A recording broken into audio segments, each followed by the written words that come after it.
Lutindo wano ku Radio Simba Peter Kibazo mu studio zajiwe kwa njuliro sibye yote ya ampulirize yakoze olwalero webale wonna osinziro tuliza tukwebaza kubera ngo okola botyo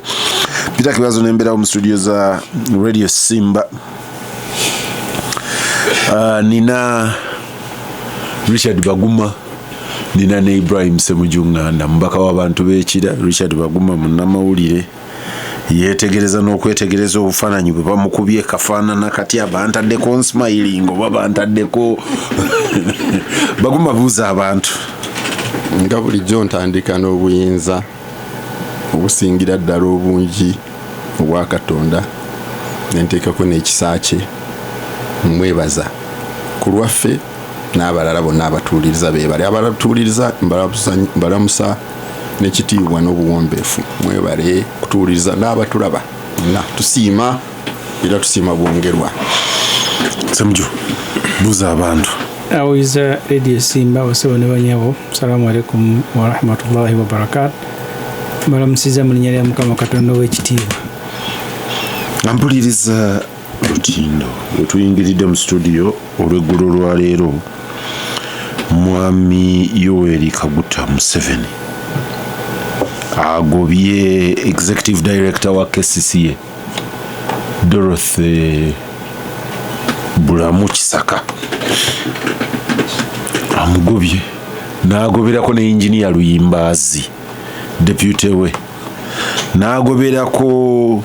ne Dr. Okero no Elias Lukwago luli yali amwogerako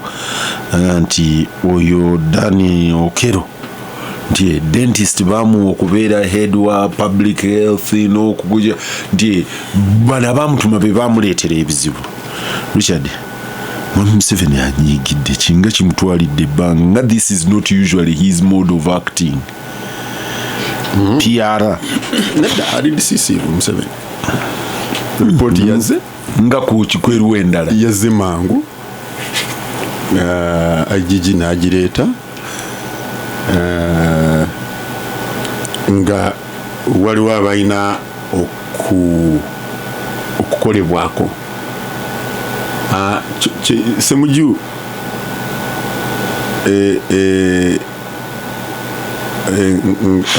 report simanyi ne parliament bagiwako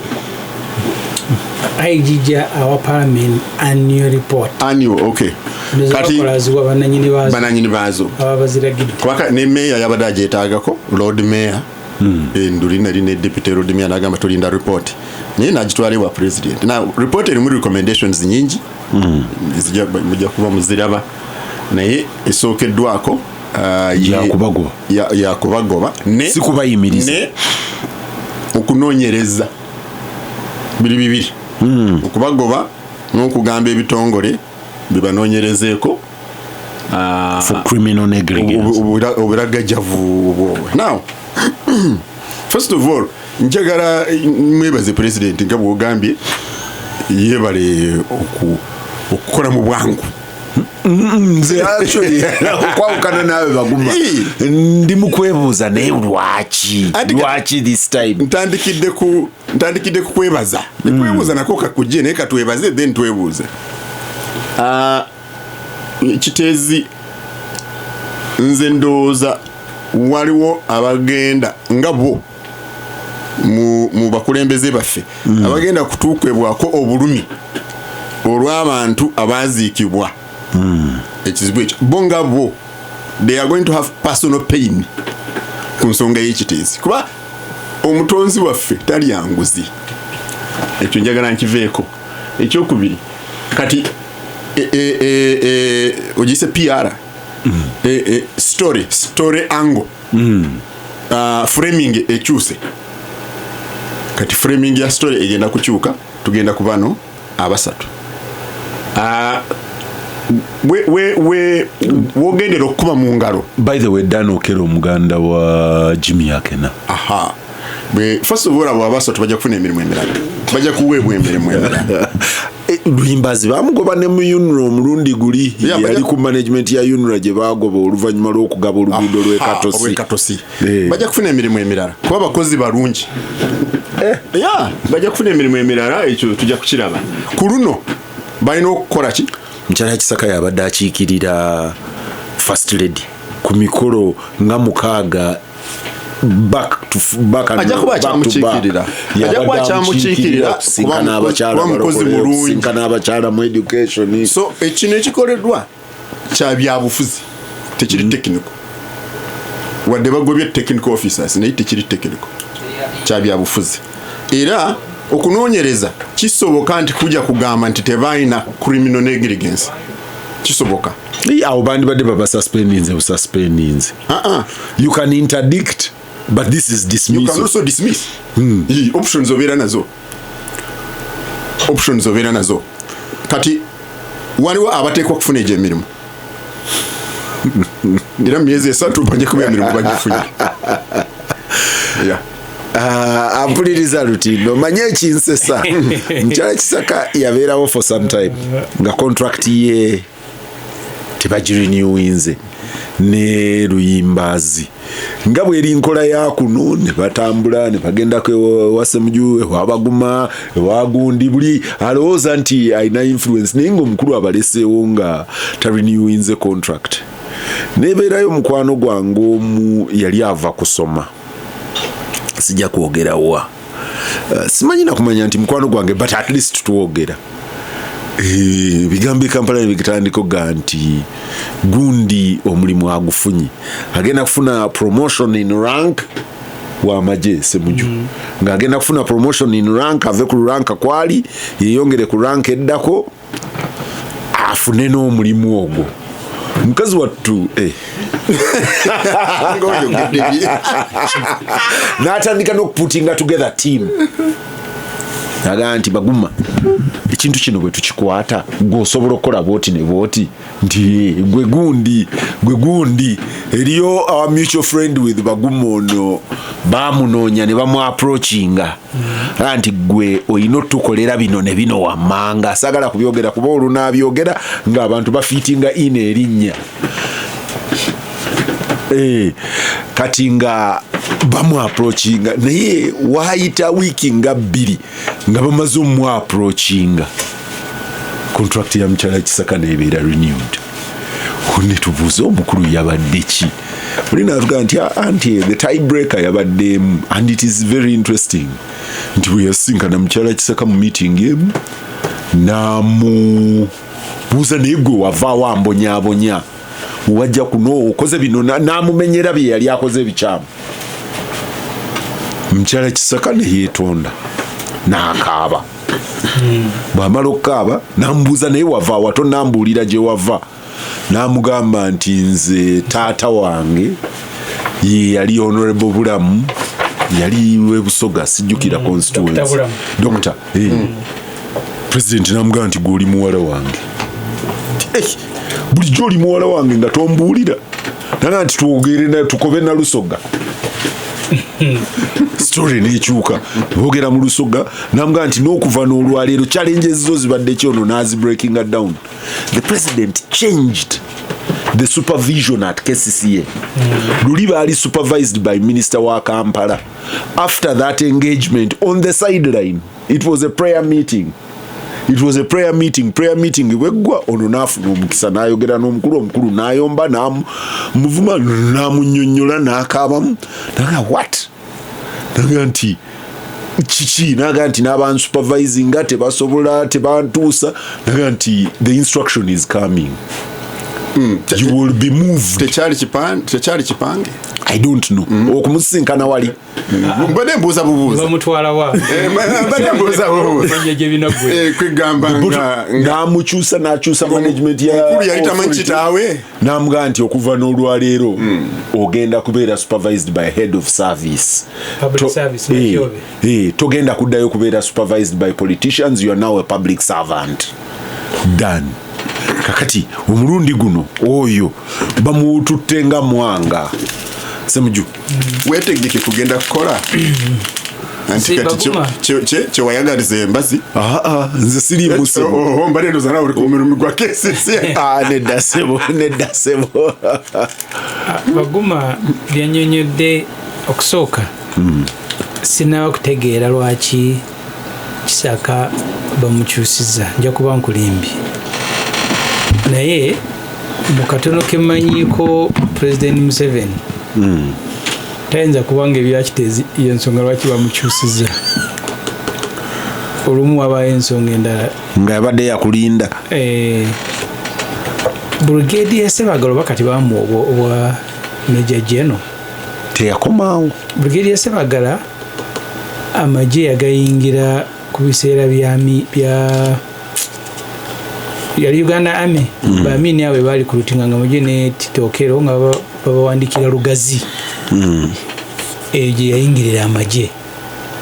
bwe bajja ku gavumenti ya Amini ne babakuŋŋaanya Emmengo Republican House obudde we buziba nga babuuza ate mwe mukola ki wano nti batugambye abasirikale bonna tujje wano yababuuza nabaga nti mubatwale Luzira babuuza nti wala nti eriwa nti mukubire gundi yabasinise nti ejja kujja nawe bateeke eyo kati Brigadier Ssebaggala n'abeere mukomera mpaka lwe yavaayo nga Tito Okello awambye gavumenti n'ata abasirikale bonna naga abagala ogenda mu civilian life mugende abagala okutwegattako mu gavumenti mutwegatteko kati ye n'agenda mu civilian life yasibira mu nsiko n'afuuka deputy wa Ivan Koleta naye njagaddemu abantu bamutegere yani yali ebihanga nga yakulira bihanga military training kakati nga kazini Museveni yagala nnyo kazini simanyiyo omusirikale Museveni gwe yali yagadde nga kazini bw'ayagala ne Genosale ono muganda we ngamba basirikale ne Sale musirikale Sale muganda we ate era musirikale ngamba musirikale muganda oba omwagala Peter nze nga nkyagala muganda wange kati Brigadier Ssebaggala baali bihanga ebiseera ebyo kazini yali agenda kuwamba gavumenti kazini ebihanga yes era emisango gyamuvunaanya ogwalimu okuliyetinga brigade y'omu West Nile bali actually n'okumuvinga amagye nga commander in chief tamanyi bali bagenda kumusentencinga to death kazini nga tabimanyi bwe twawandika story mu observer n'akaaba naddukire wa kavuma ekiro kavuma saawa nga bbiri ez'ekiro lwayimiriza court martial okusentencinga enkeera naye Brigadier Ssebaggala bw'aba ali bihanga kazini ng'ayagala bateekeyo Sula Ssemakula waliyo abasirikale nga bangi nnyo bebatweningirayo nga basusa enamba nga baweze 13,000 nga bangi nnyo Ssebaggala ali mu crisis kati kazini nga yagala abongereko babeere 8 nti ye ali eri alwanyisa ADF kalona mga ne13,000 tezijaawo kati Museveni n'aweereza radio message ng'akyusiza Ssebaggala asindisi yes Brigadier Ssebaggala olw'okuwakanya okutraininga abasirikale nga tebabeetaaga okulwanyisa ADF naye nga gye batrainingire 13,000 eziriyo tezijjaayo naye nayagalayo 8 kati the story gyendeeta ey'abaguma gyagambye bwe bajjayo Ssebaggala ne basindikayo Ssemakula Ssebaggala baali mu neekongolera gya Kampala nalweyisa amukubira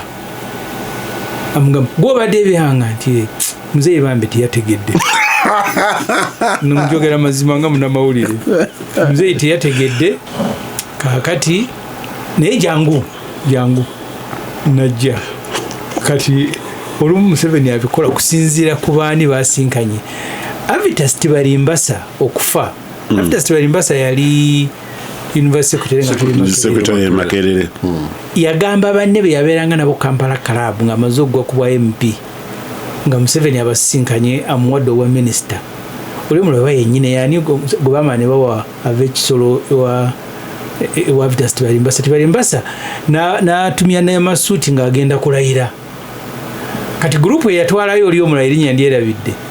nebaga nti ono awagira na Besigye yatutawaanya bwava Museveni ago yawadde awagira Besigye bwenjagala Tibalimbasa balangirira cabinet n'akola pusinga n'agenda ensambya n'afa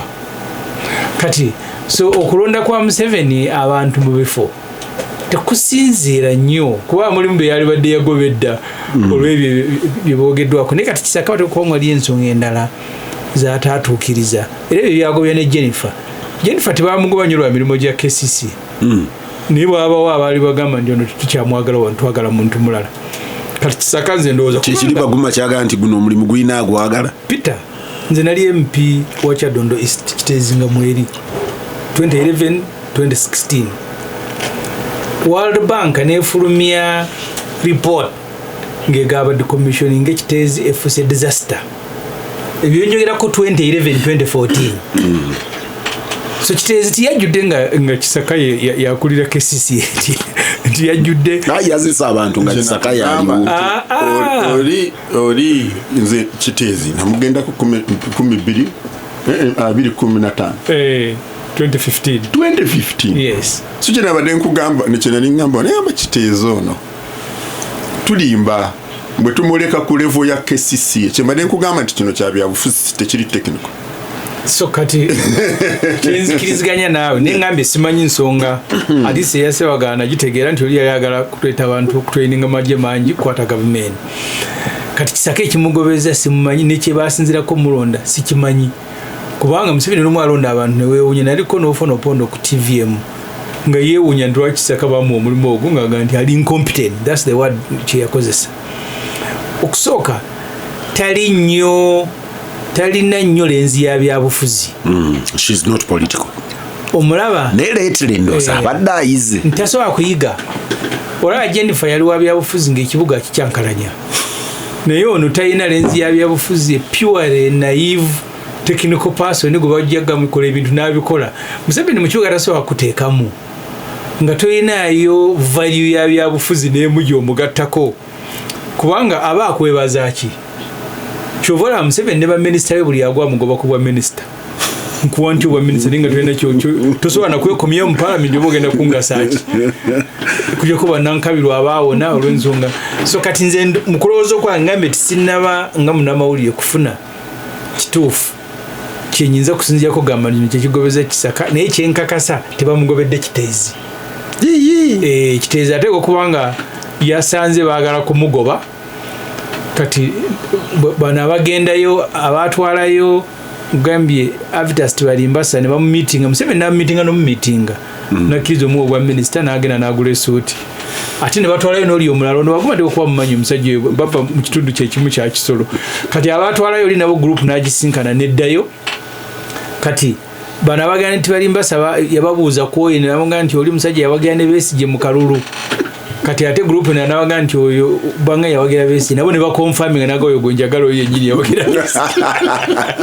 ku mulundi guno balina gwe bawo kwa vice president n'anyumya ne beyanyumya nabo n'aga nti kiwedde neeke ewuwe ne bateekawo security ekakasa nti bamuwadde nga security weeri kakasa bamuwadde n'anyumya ne beyanyumya nabo olinanga nti hategedde nti baguma bamuwadde oba vice president konse nga he's a far cry nga nti bamaze nti gweyitako ewuwe olabe nga sayini weziri so kati ya Museveni twagenda okutuuka nga ate babututte teeso kati ya Museveni bwe bitambula asinkana abantu Robert Mao yali afunye obwa prime minister Mola n'agamba nti addayo kwebuuza akola ati gye yalina okuddayo okuzza report n'atagizza yakomawo nga constitutional affairs minister oluvannyuma lw'emyezi kati Kisaka kye ndowooza kubanga nze Peter abawuli bambuuza nga bakupambe nibaga nti ekizibu kya KCC nze mu kulowooza okwange mu papiri okola etteeka lyayo baateekayo centers eza authority nyingi buli omu avunaana gwasinze babaga nti Lukwago gwavuddeko ebyekiteezi Museveni gwavuddeko ebyekiteezi minisita gwavuddeko Kisaka nze ndowooza nti okutereeza KCC yeetaaga kugiraaninga almost nga district weziraaninga ng'erina obukulembeze obulonde ne technical people tuba tetugizizaayo waliwo eyali anti kakati olwokubanga eno local government tuyinzaga nti eri local government and central government olwoba okuliyetinza obuzibu kubanga kati Kisaka lwaki gwovunaana otavunaana minister ne deputy bo baali bali ludda wanga bino byonna bibeerawo kati gwagambye mu ntandikwa ndi bamunga nti abaminisita si bajja okusupervisinga kagezi wa Nakyobe. That is true. Kati ekyo ekizibu era ne mu bbaluwa eno yes. President alagira head of service of public service advertising omulimu kubanga nze omu ku bantu abanewunyisa kubanga yasigala mu kesi yali Luyimbazi ebyo bintu bya Jennifer ebyabeererawo ebyo Luyimbazi ne mu committee oyabeera acting ED komiti za parliament yalina obuzibu nga bw'amaanyi nnyo. Enguudo yaddamu gundi bwe babeerera mu UNRA bakimeze era mwe mwava n'ebyakatosi ne Luyimbazi yaliyo anti nga baatuuka nga banafu nnyo ng'abakungu mu gavumenti bo bennyini nga bali corrupt n'abakungu bali mu gavumenti nga be bakozesa. Kyova olaba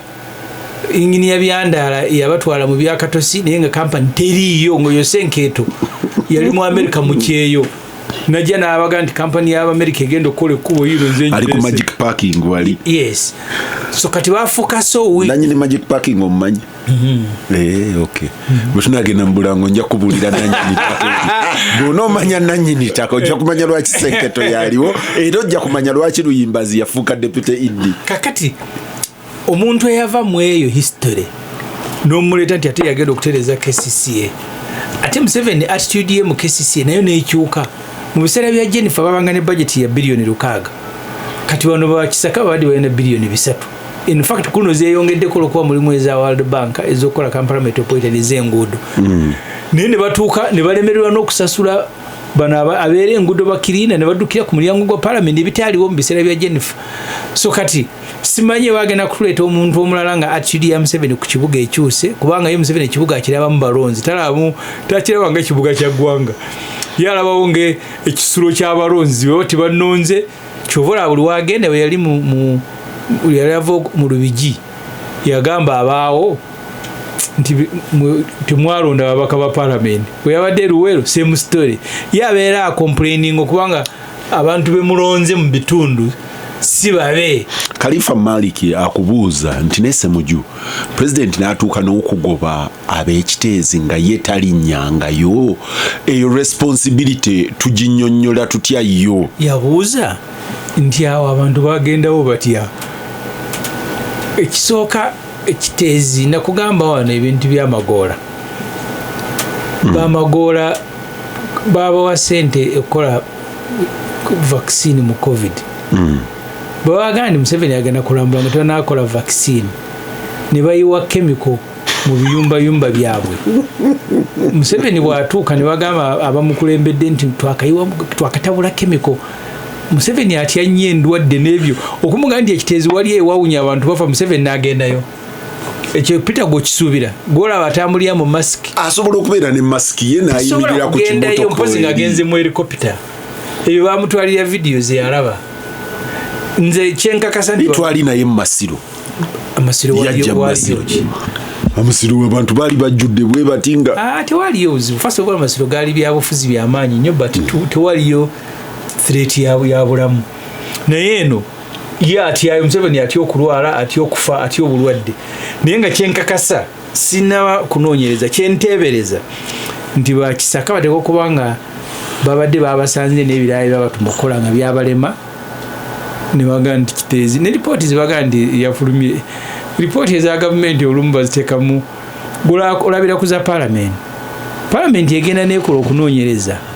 nga bodi eyogera kirala ne conclusion kirala. Ng'eno bagamba nti ono yazizza omusango naye ngeri yaguziza mulala oba nti yaguziza budget. Kansembire kino President Museveni wakomyewo budget mu Parliament. Abaka Parliament abasinga bayite bamanyi nti ssente ebintu byazijjako agenda ziwaroko naye bwe baategeera ne bawogana nnyo endulu ne zivuga ate era ne bazimuwa. Kati ripooti za gavumenti ng'eya Museveni tenza kunjuliza ripooti nti ripooti yagambye ampuliriza Lutindo nkomawo nzira mu Parliament. Well, okay. Naye eriyo Nakendo agamba Baguma nti but Baguma, all of you have trivialized death. You have 35 people dead. Don't you think that is call for action enough? Shouldn't even these officers have resigned on their own for taking responsibility for 35 lives lost, more people buried and unaccounted for, humans in a tent with nothing to go back to? Isn't that reason enough for one to be sacked or for one to resign on their own without even a call to action. Look at humanity before you look at politics. Nakendo. So who should resign? We have said Chitezi is from 2011. So of all those, I said I went to Chitezi because I'm speaking in English. Rwakwa wandise mu Lungereza. Tanika sovereignty ya manyo Uganda. I know kubanga alumanyi. Nagende Chitezi. 2015 nga gundi erese sente wan World Bank semujja kugambye nti ye yali mbaka wa Chitezi 12 karakasa chairman wange owe Chitezi ng'ekyalo ne bamusiba ne meya wange sembe waduka buddusi nga tubaga muji wano nakendo bamwami bamukyala simanyi so ani abaddewo mwabo bonna be bagoba ani abadde mu kifo naye batagobye ani abadde mu kifo kumala emyaka jonna so ani are taking a responsibility abadde mu kifo kumala emyaka jonna okuva 11 lukwago ekaya aliwo kwabo waliwo mulala abadde mu kifo ambuliza nkomawo Dutinde wano ku Radio Simba Peter Kibazo mu studios z'Jikwanjulia nina Ibrahim Semujunganda nina Richard Baguma ensonga ez'enjawulo eyo njagala kuvaayo nina ebintu bibiri ekimu kyabatambuze bakuno abantu bakayanye bakuba enduulu baga nti naye gavumenti tesobola bagala nduulu kubakubira nduulu mu parliament nti bw'oba obayisiza mu game park nga bagenda eggulu nti baweeyo waiver ekisooka obakkiriza okubeera nga basobola okutambula ekiro ekyokubiri ne sente za paaka baleme zisasula baga nti si musango gwaffe nti Kaluma yaguddemu naye ekyo ne gavumenti naye ekkirize nti ffenna tufiiriddwa tosobola kubeera nga gw'osigadde ofuna musajja yangambye nti bwe bavuga baasi ezo essaawa ze bafiirwa bwe batuuka ku ssaawa emu nga bakomawo eno nti baba bafiiriddwa olunaku lulamba in terms of business operations n'abavuga truck bano abatwala ebintu mu mambuka n'okukola kutya nti bafiirwa olunaku lulamba naye yangambye nti ekyewuunyisa nti oba lwakuba tuli mu mambuka nti teriyo atufaako somehow it passes like nothing has happened ndooza baatandise ggulo okukozesa park bavugira ku speed yana in addition ku speed yana balina okuyimirira bwe ziwera ssaawa emu nti oli yangambye nti ne bwe ziwera ng'oli munda mu park ate tebakukkiriza ku exitinga the other side nti balina ku kigeeti ndoza bayitawo ku geeti we bapaakinga baga nti mpaka nga ziweze ezifuluma naga nti nayingidde dda kati obwedda nvuga lwaki tondeka n'enfuluma naga nti ekyo ekyokubiri mbalabyeko mu parliament naye ndabye muvumbeera when does parliament make a statement nga nkambwe ku munnamagye aga nti gavumenti ya Uganda President Museveni bw'avaako erina kufugibwa w'amagye oba wa poliisi yekka Baguma ntandikiddewo ekya parliament sikimanyi dirwebeere enkambwe naye lwesobola okubako ekigere ku ttaka bw'oba oyina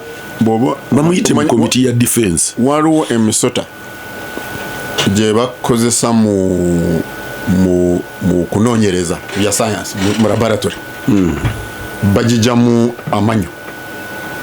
fangs basara fangs niba ba eddagala lye bagezaako okunoonya lya engeri gy'osobola okulwanyisamu obutwa so bagira ne baleeta ne bange ina kyeruma obutwa ne buvaayo then ne babucollectinga ne bagenda okukola gundi obusego mubita obusagwa ne buvaayo ne bagenda okukola okunoonyereza antidote eddagala lisobola okuyamba obusagwa so kyosaba parliament eringe ogwo omusota oguli mu laboratory bagijjamu manyi naye basobola okugijjamu obusagwa bwe baba bwetaagwa okugenda okubukozesa nga bwe baagala so simanyi oba omanyi kyogamba nti palamenti bwe baba balina kye baagala ekole babukozesa so ekyo kyekyapanani then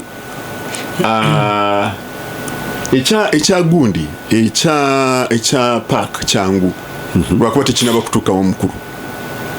kyukyuka lwakuba tekinaba kutuukawo omukulu immediately bwe kituukawo omukulu n'asalawo kijja kukolebwa ekyo kyangu oliyaga nti mubafaako kubanga bava mu mambuka ga Uganda kasita kituuka ku mmeeza y'omukulu kijja kusalibwawo mangu era singa wabaayo gwasinkana kati nakimugambo jege mikyo mukitereeza nikyo Semjo Baguma ayogedde nga civil servant kigambo kimu bwasirika tayongerako osoka nzikiziganya ne Baguma parliament amanyo teina nesimanyi wano obusagwe kyalina kubanga omuntu walangirira nti taata wange bava ku bukulembeze Muhoozi Kainerugaba addako omusirikale era kubanga constitution nsomedde parliament speaker article 208 ya constitution ngirimu ebintu bibiri ebikulu ekisooka nti amagye gagenda kubeera non partisan ekyokubiri amagye gagenda kubeera subordinate civilian role ne mugabe byombi Muhoozi Kainerugaba yabimenye n'alangirira candidate gwana wagira ate n'agandi civilian tagenda kufuga Uganda mu Kenya waliwo professor bwe bamala okuyisa okujjawo term limit mu parliament ey'omusanvu n'agamba nti parliament ya Uganda Museveni n'abagamba n'aleeta ekiteeso nti parliament eveewo bakiwagira ng'owalaba bakansala Lukwago Lord Mayor ye yabeeranga speaker mu tteeka nga terinakyuka owa KCC ne bamugjawo tebaddamu kutuula tebaddamu kufuna sitting allowance kubanga baali batuula ko waliwo speaker ne bagamba bamugyemu obwesigwa eno parliament nene eriwo eno Museveni n'amalanga nti parliament njijjeewo babaleetera etteeka Norbert Mao mu tteeka lye lyaleeta mulimu concept ya proportional representation kitegeeza nti FDC ejja kutuulanga eri esalewo nti ku listi yaffe bano bajja bwe bati basobola parliament okuwagira kubanga oli bwalangirira nti obukulembeze bwa civilian bugenda kuvaawo kyo kitene mu parliament alangirira namwe mugenda kuvaawo naye wendeesa ensonga speaker n'aba mujagujagu nga gavumenti munyonyole asoose okwogera deputy attorney general wa Kafuzi n'agamba ndi mu constitution mulimu eddembe ly'okweyogerera abamu kubamuzeemu kubaddeko ne Wagaba Ssegonando yasinze okumuyisa obubi n'agamba nti mu constitution kyayogedde kituufu mulimu okweyogerera expressing opinion n'agamba even a wrong opinion baji expressing n'agamba even a stupid one katugenza okumaliriza nga speaker omulaba anoonya bwadduka ku nsonga eno ayingire kuna ensonga enjiyimiriza noka tosobola kugiyimiriza it's a serious matter oli tasiteterenga kujjawo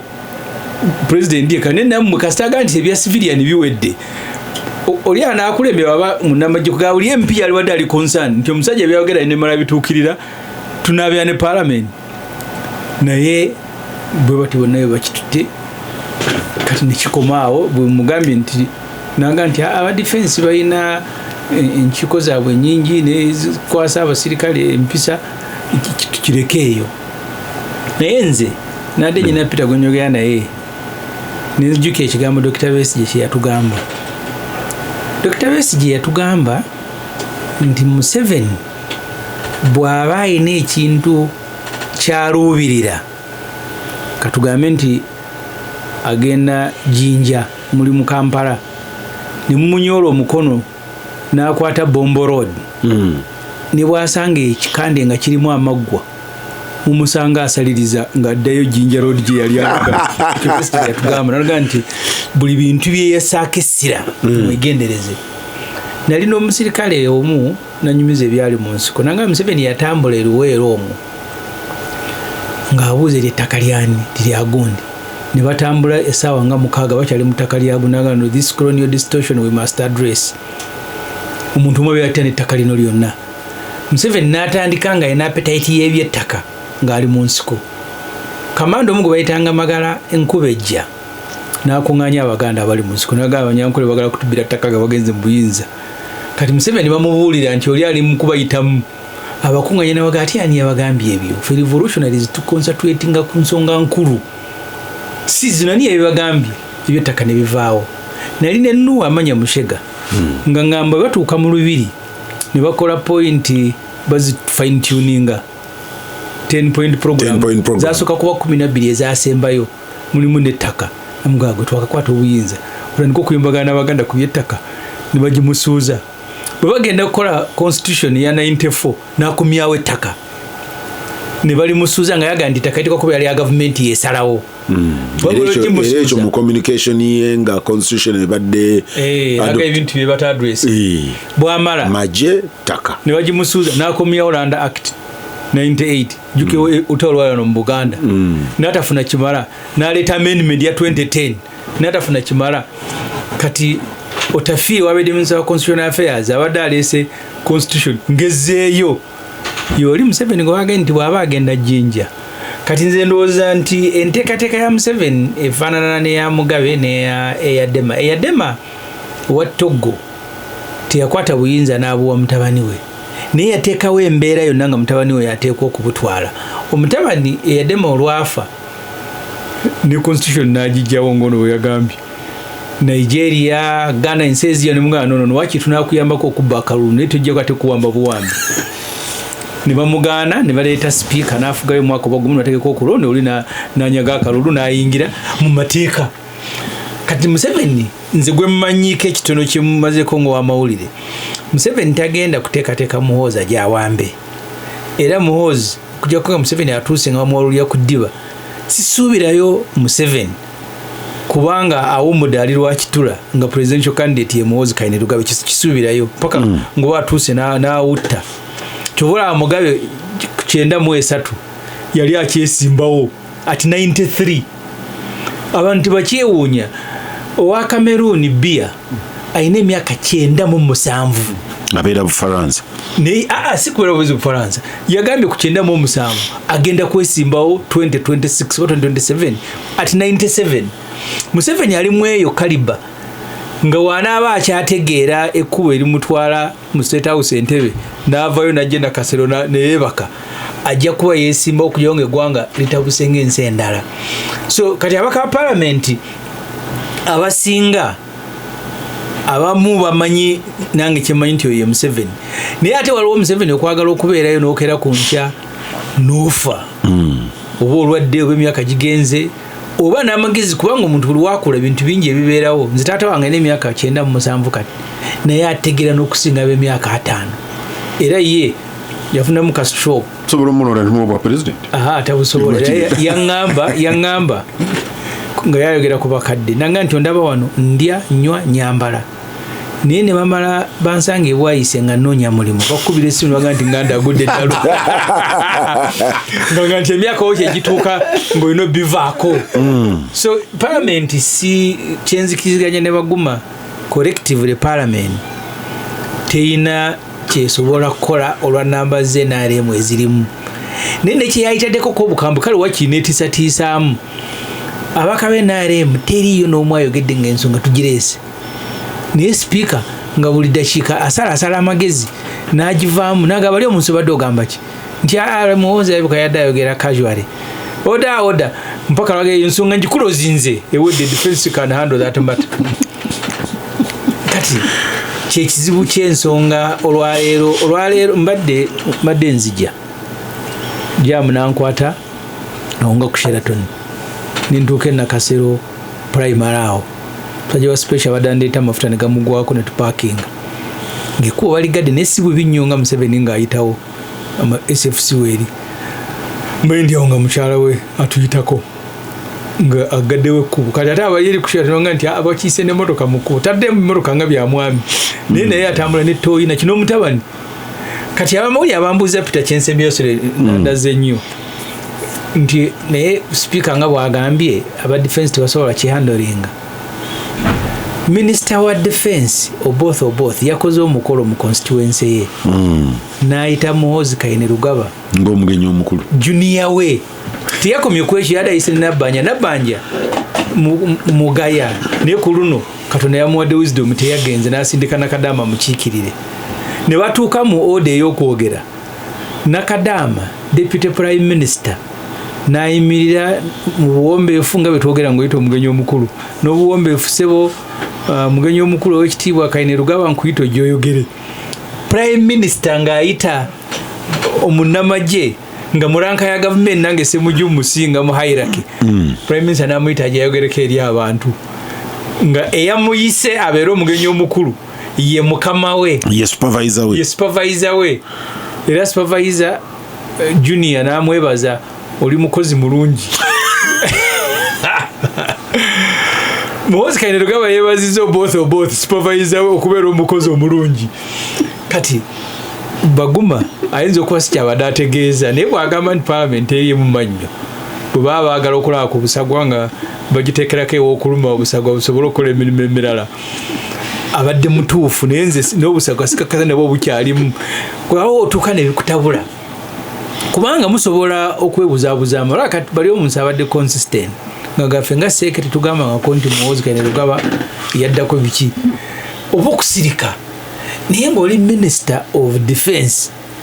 n'oyita omuntu gw'oteeka okusupervisinga tokoma kumuyita naye n'avayo n'akwebaza oli mukozi mulungi kiba kitegeeza nti ate gw'oli omukozi w'ono junior kati abakapaalamenti abasinga naye nga ki ekyobulimba ku byonna Ssemuju babikabikako ne bisika Sale okutuuka luno lwe yatutte pulezidenti yadde wa Gabon abuzaabuza nnyo era nga takkiriza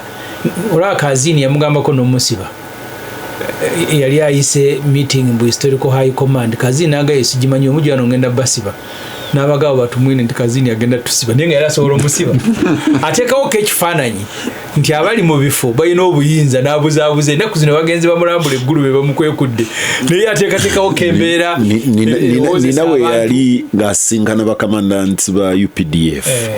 nga bali ku bino ebya nadzi n'okuimplementinga we bali bagabira ennyo emmwanyi naki kati nga baayise minisita wa defense nga ye nannyini musomo bwe yatuuka nga Sempija ye minister wa defense Sempija yalwawo okutuuka kati bali abaali bategeka nga practically ejje lyonna okuva ku Army Command okukka wansi okujjako mutabani we nga weebali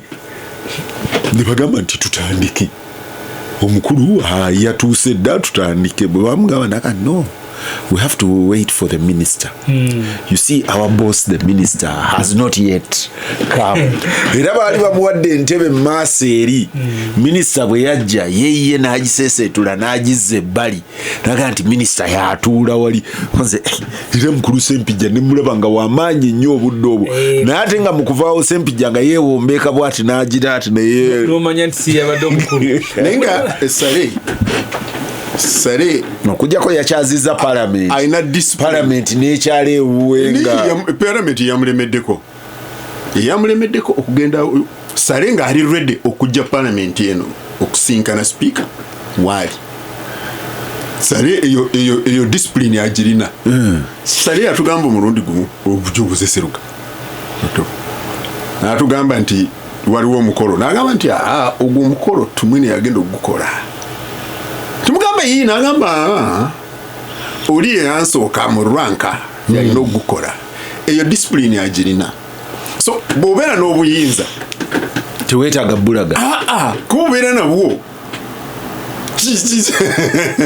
kuba ow'amagye bw'oba tojja kukkiriza civilian abeere kyetagisa kuwala mpaka kasozi olangiririre naye kati omanyi Peter tuli bantu banjawulo nze twakula ewaffe waka kitaffe yatuyigiriza okukola netusoma amatoke ku kyalo netukola buli kimu ekikolebwa omuntu akula ku kyalo kati abaana abange benzadde ab'ekyejo benzalidde mu Kampala muno mwe nayingira nga nze kusoma Makerere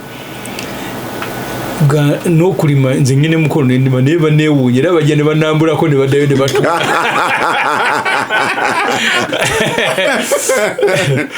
si kati Muhoozi kyekyejo kyakuliddemu Sale yali mpambanyi nga bali mu nsiko balwana in fact obuza abasirikale ekyamumaking okubeera popular teyabakubako oluganda lwe ni president yagezangako nnyo dukweka n'afuuka omusirikale owa bulijjo agenda meketa ebikajjo ne banne ne bamwagala era abasirikale abava mu nsiko Museveni amagye yagayitanga amagye ga Sale. Naye ng'ekikulu mu bino byonna nga situgenze mu ebyo nze mmanyi bw'otunuulira ebiri osobola okulinda enkuba n'oyanula ebintu olumu n'etatonya. Ekiseera Uganda kyerekedde Peter kigenda kubeera kizibu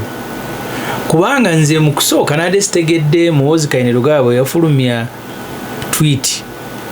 n'agamba nti teri civilian ajja kufuga nga ndowooza agamba ffe nagenza okulaba nga abawagizi ba mukoddomi we lwabwogo baddamu ne mmanya nti kati ewaka wennyini ewa Museveni waliyo okulwanira obukulembeze wakati w'amagye ne ba civilian. Civilian yabadde agamba muganda wa Baguma kati ow'amagye yabadde agamba oli civilian mukoddomi we nti gwe mulayini toliimu. Civilian kwe kuyita taata waabwe n'agamba nti owaayi nga mulayini mwenneyo nangobamu. Kati ebimu ku bibaddewo ekizibu ennyo eri Uganda kwe kubeera nga Museveni amakaage yagatwala nti Uganda nayo kyekimu ku byobugagga bye abaana balina okudisikasinga ani anakisikira. In fact ensonga nkulu nnyo okusinga bino fe tuyinza okubitwala ng'ebyokuzanyirira naye nze ekyo oluvannyuma bwe nakirabye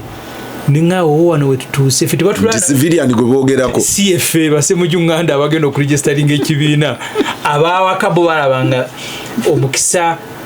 gw'okukulembera Uganda gwabwe teguliiko kuvuganya. Kyebava batandika Muhoozi tiyagambye FDC ewa PFF obaani mwe tibabalabamu naye yagambye ono civilian yawasa mwannyina nti gwe gayi muzeeyi waafa oba walemererwa va mu bintu bino gwe togenda kufuga nze nzirako kubanga gwe ate mu ngeri yakujerega n'agamba nti ate okuba nga oli w'amagye yadde omupoliisi ng'amujerega n'olemwa n'okuyingirako poliisi n'olemwa n'okuyingirako poliisi waakiri. Kinalabyemu ekikulu nti Mwami Museveni aprivatizinze state ya Uganda netuuka nga bateekwa okugivuganyiza okugisikira bali munju bwebeeraba era olutalo lwetwolekedde ng'ogyeko olwabo bennyini wakati wa civilian n'ow'amagye abali ewaka ate ffe bannayuganda tulina olutalo olunene olw'okubakakasa bano nti bannaffe eno ensi si bimu ku kyabugagga kya kitammwe erimu bannanyini bayo miliyoni 45 bateeka okusalawo ani anaagisikira oba civilian oba w'amagye. Ampuliriza Lutindo Ssemujju Kaluma mugende muboogerereko. Kaluma nze ndowooza nti obuzibu bwe tulina ebyobulambuzi bya Uganda twabizimbira nnyo ku kintu kimu ekya parks. Waliwo okwegendereza ate ndozanga kwa nsonga nti heavy traffic naddala obudde bw'ekiro ng'ensolo zitandise okutambula zisembere. Kwanza lwe nasulako Kaluma eyo ekyobe batugamba ekiro engeri gye tulina okwegenderezaamu ensolo nga zitambula nakino. In fact ne batugamba n'okuyingira ng'obudde bukyaliko. Kati baaba paaka genuinely balaba obuzibu bwatuuse kyeki kyo twatandikiriddeko ekyakiteezi. Kati Kaluma okutuuka okwabika eggwanga ne lyesiba ani yo yali zayininze era ani gwe bagenda okutwala responsible because Kaluma yasobola n'okuyikamu natta abantu abeera mu mabaasi abasuka abantu 87 eyo nga Yunura bagiyiwa anti kati kwekwe Unura olwa eggona yogedde ne Kagina akulira Unura nga mubuuza abantu b'e Kasokoso be mumaze emyaka 10 nga mwabagamba temuzimba mugenda bakompasate nga tuyiseewo ekkubo ne sente ze twewola mubawa decent nga twafuna release koteso nga ntono nnyo tutekeke sala watu nafuna release eziwera mu second quarter. Kati oyo gojja okuvunaana tekuba kwewusa nga gwovunana oli sure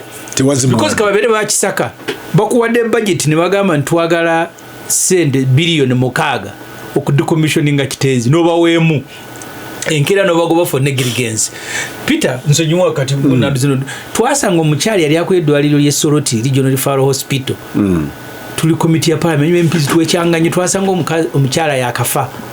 Omukyala nga yafa yajja kuzaala nga baawe agira ku border aleete sente bagule sutures. Dr. Bayiga yagamba sutures tegeeza gozi ne pamba nga tebamuoperate ntuvuma omukazi obutaba kiri kyagambye kyakubye essimu ng'agamba humanity. Omukazi n'agamba nti buli lunaku tulongoosa abakyala 17 sente ze mumpa